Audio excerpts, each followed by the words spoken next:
Hello everyone, so welcome again to our video tutorial.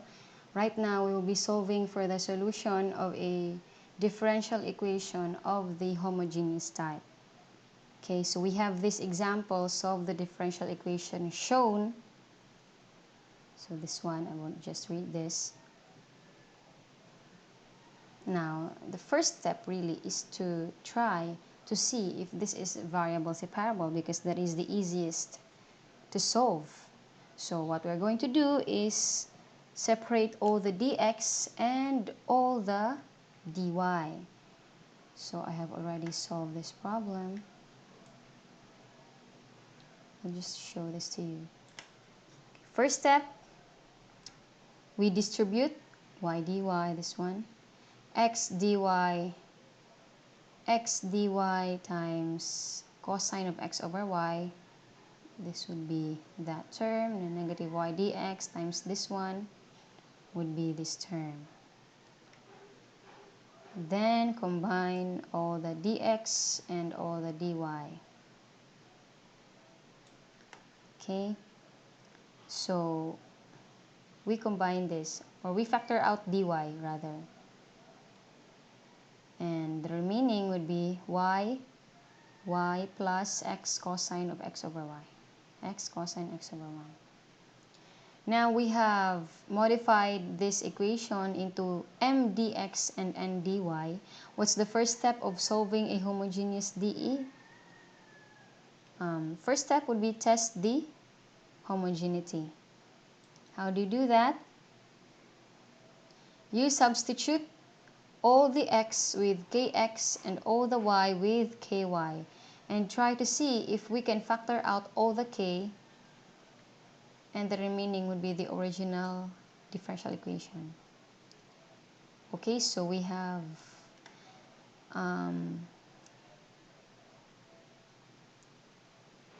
substituted all the y with ky and all the x with kx plus y ky kx and this one.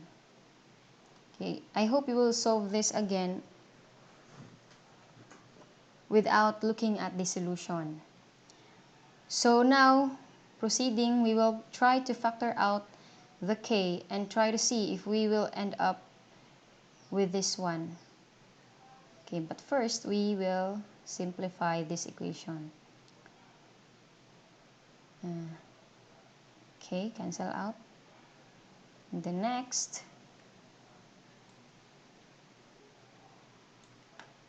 okay, did we factor out k?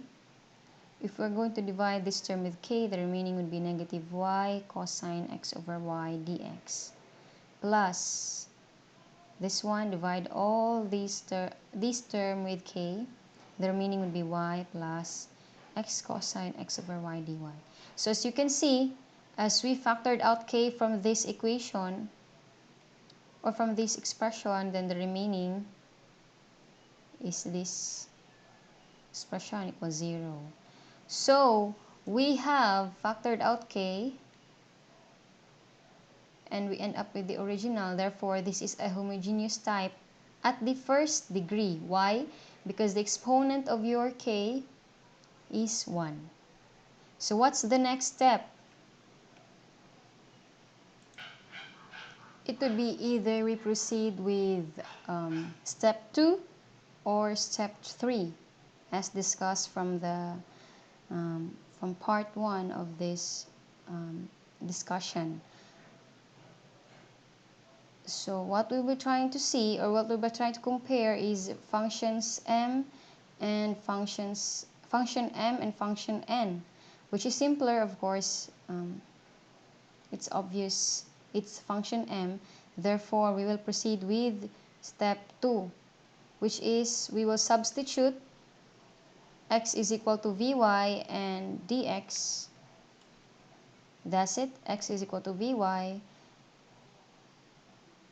Therefore, v is equal to x over y. And applying product rule, we have dx is equal to v dy plus y dv. Now, both of these equations, we will substitute to the original dE so that we can end up with a variable separable. So, okay, let's substitute.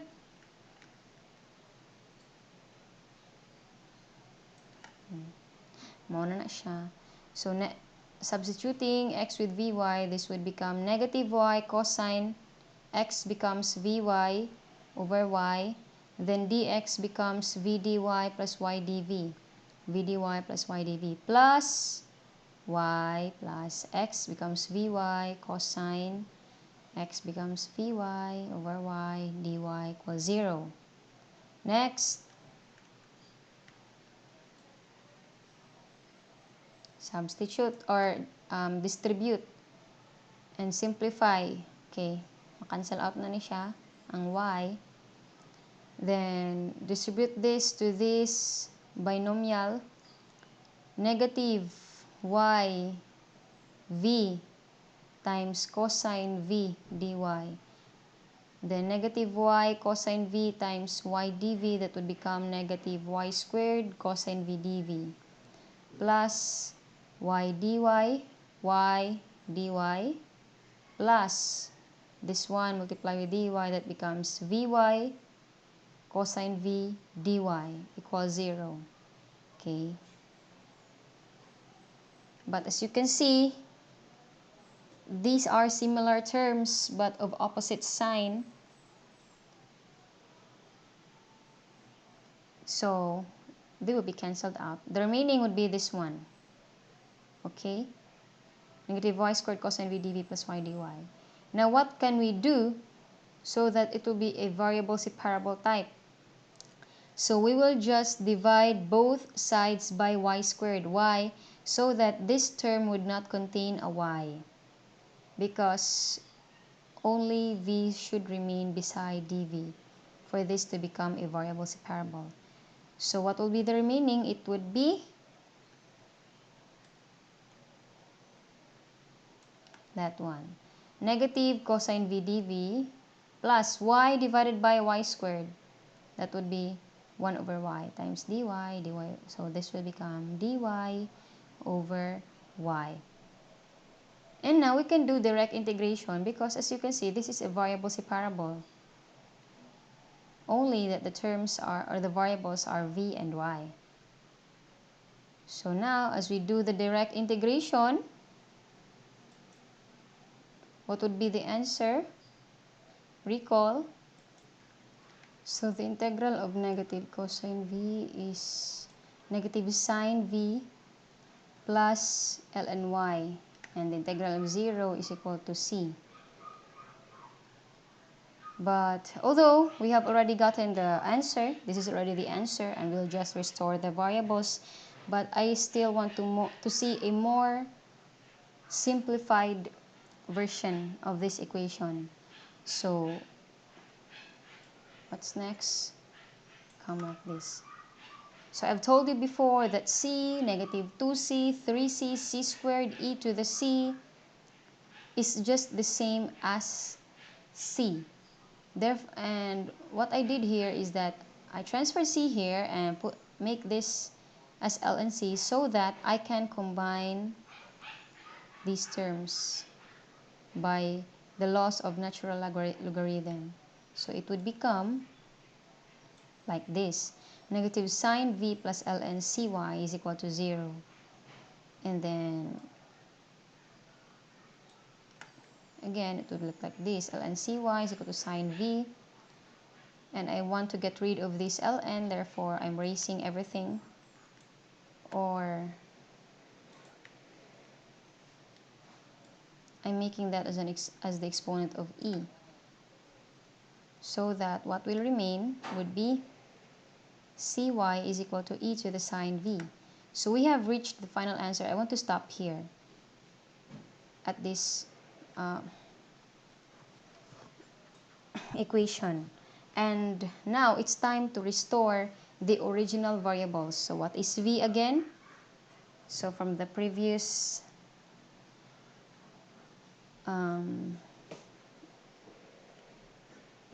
as what I've shown you a while ago, v is equal to x over y, because we substituted x is equal to vy.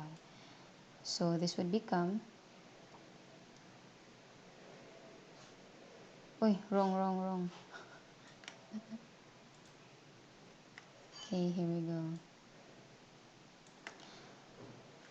So e to the sine v, which is now x over y, is equal to cy. So this is the solution to your very complex homogeneous. This is a solution to your very complex homogeneous differential equation. So thank you for watching. Bye.